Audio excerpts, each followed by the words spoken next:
Ի վերջո, այդ ժամանակ վերաձևավորվող եվրոպական անվտանգության համակարգում բնականաբար ռուսական կայսրության այսչափ մեծ ազդեցության ծավալումը պետք է լուրջ մտահոգությունների տեղիք տար այլ պետությունների, մյուս խոշոր տերությունների մոտ։ Մասնավորապես 1860-ական թվականներին ի հայտ էր եկել նոր պետություն, միավորված Իտալիա։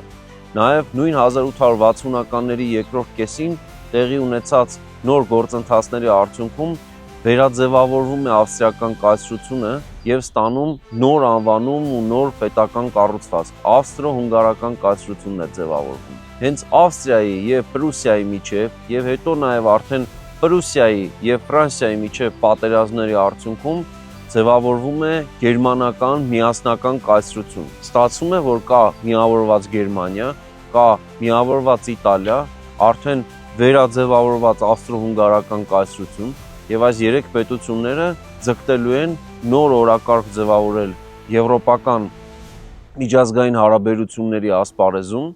եւ աշխարհակարգի վերաձևավորման պահանջարկ են ստեղծելու։ Նախագծի գլխավոր գործընկերն է Converse բանկը, ֆինանսական աշխարհի ձեր հուսալի գործընկերը։